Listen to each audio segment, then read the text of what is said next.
Hey friends and neighbors, thought we'd come to you with a little bit of an update. I've been sitting around a whole lot just doing the physical therapy that the doctors have prescribed for me. I'm about to go stir crazy in this little camper. I want to give a shout out to the Osborns. They were our first customers at Etsy shop. We sold a knife. They bought a knife from us. And I've been waiting for right at 3 weeks on the workers' comp to get a check to me. They sent the first check out and it went somewhere, I don't know, but it didn't come to us. And finally got one coming in, we're waiting on it. But in the meantime, can't just sit still. So I've been making some arts and crafts things, putting it on the Etsy shop. If you're interested, the description will be, our link will be in the description below. And then also Polly has been picking and selling piñons. And for those of you who don't know what piñons are, they're a pine nut. Let me just take and show you what they are. So these are a pine nut, and she's sorting them. They only produce fruit every 4 years. And what we do is we go pick them and then roast them and salt them and sell them. Finding them sometimes is a little bit hard. You have to go drive all over the place, but the going price right now for raw piñons is about $20 a pound. And after we roast and salt them, we get about $5 for a half a cup or $10 for a whole cup.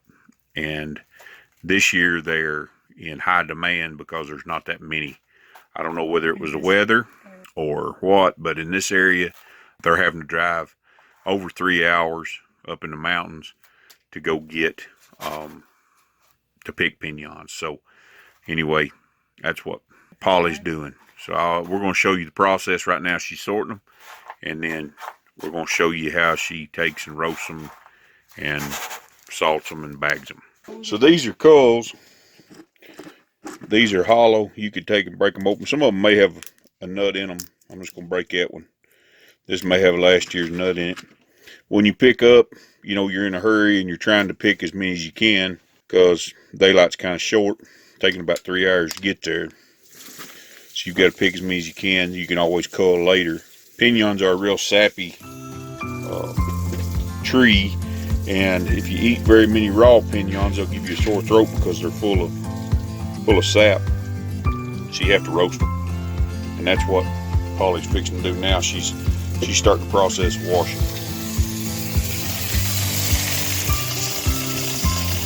So once you get it full of water, you want quite a bit of water in there because a lot of the bad piñons will still sometimes float up to the top.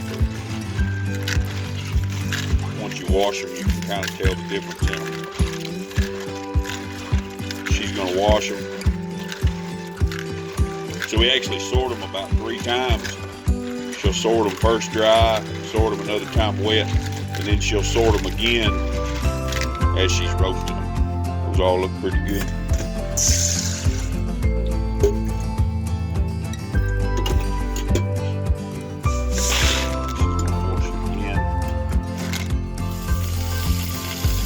Cold water. This is just one more resource that's out there.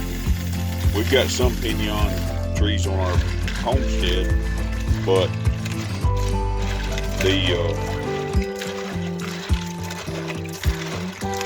piñons on our homestead this year didn't bear fruit. Like I said, they only bear fruit about every 4 years. So she washed them again.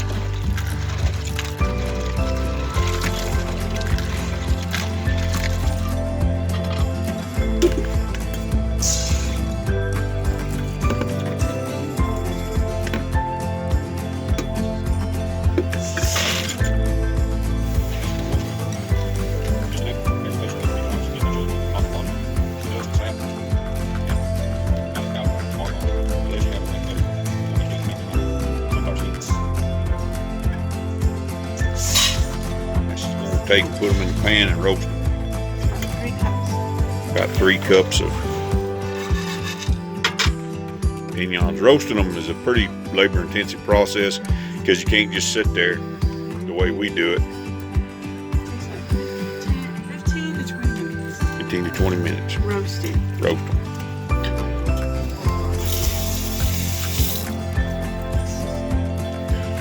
So she's going to take and sit here and she'll shake them, agitate them, keep them rolling over in the pan until they get nice and roasted. And honestly, I like them a little bit burnt. This is a practice that the Navajos have been doing for centuries, and it's a staple, particularly when there's a lot of them. You can find piñons all over the Southwest. So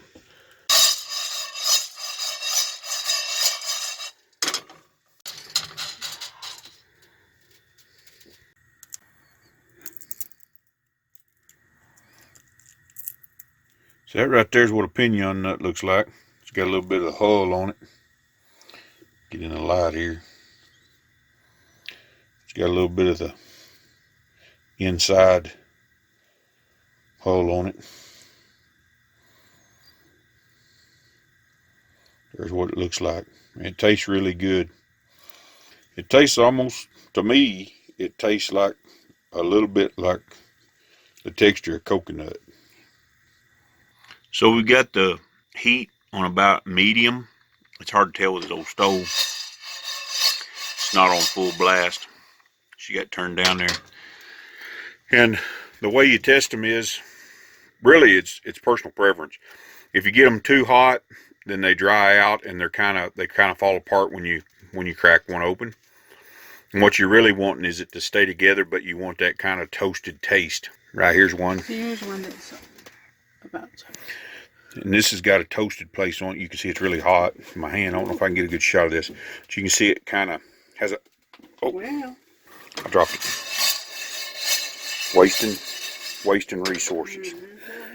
So, I don't know if you can see it or not. I tried to roll it over in my hand, and there we go. See that roasted spot there on it? That means it's getting good and roasted. 1.5 teaspoons.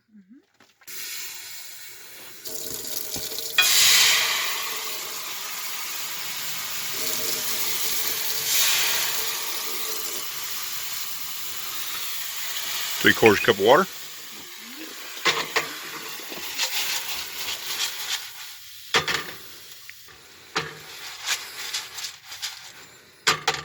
Wait, how much salt? 1.5 teaspoons of salt. 3/4 cup of water. And what we're doing here is just letting the water evaporate off of them. You'll be left with the salt. During this process, it's cooking again. Too, so.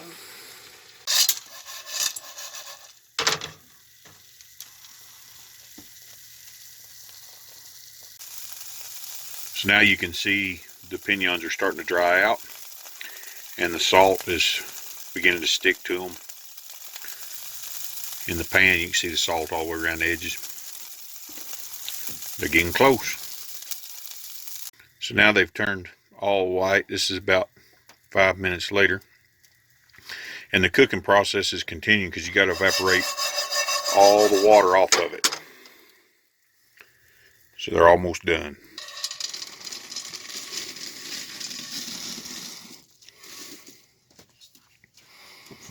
Now the drying, they're already hot, so the drying process will continue. You guys will have to excuse our crowded camper. Living in a small RV is always fun. The drying process will spread these out a little bit and let the drying process continue as the heat leaves them. And you don't want them hot when you put them in the baggies. You want them to cool. And we'll show you the bagging process, how much she puts in a bag and everything. Those are the hulls that we had left. And last night we had beans over there, and we still got some beans left there. Ain't nothing like beans 2 days old.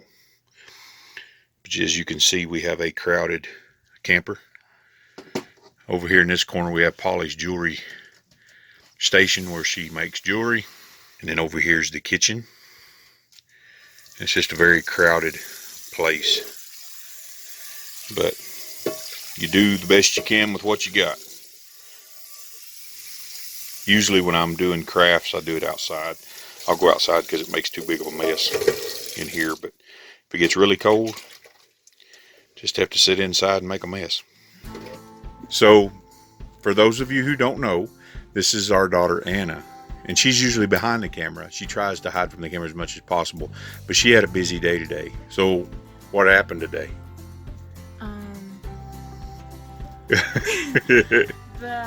The pins was all okay this morning, and then at lunchtime feeding, part of the fence was like pushed down, so I had to go in there and fix it and take that piece out because it was way too smashed to repair, and so I had to fix it, and it took me a really long time because I was by myself. But you got it done, didn't you? But I did, yes, I did get it done. So the moral of the story is, if you have horses, what happens if you have horses? When they get bored, they are destructive. Yeah. And all you guys out there, she's single. Oh my God. So here's the finished product, all salted and dried out and ready to be bagged.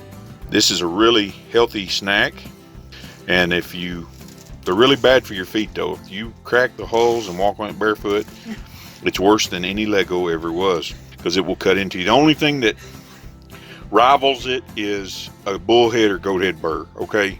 When you're walking along and you step on one of these, it hurts. This is the finished product, and we'll sell these. They're in high demand, and the season's about over for them. So we always have a handful left over, and I usually end up eating them before anybody else can get their hands on them. So obviously it's later in the day here. We had life happen. Go pick up people from work. Now she's bagging these up into half cup. This is a 3x4 bags. 3x4 bag. Oops, sorry.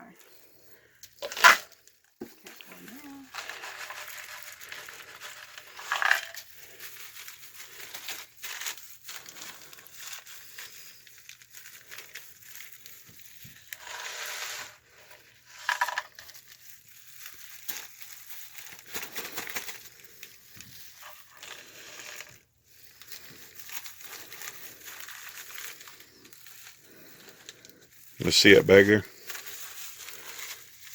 That's a $5 bag of piñons, a half a cup. That's roasted and salted.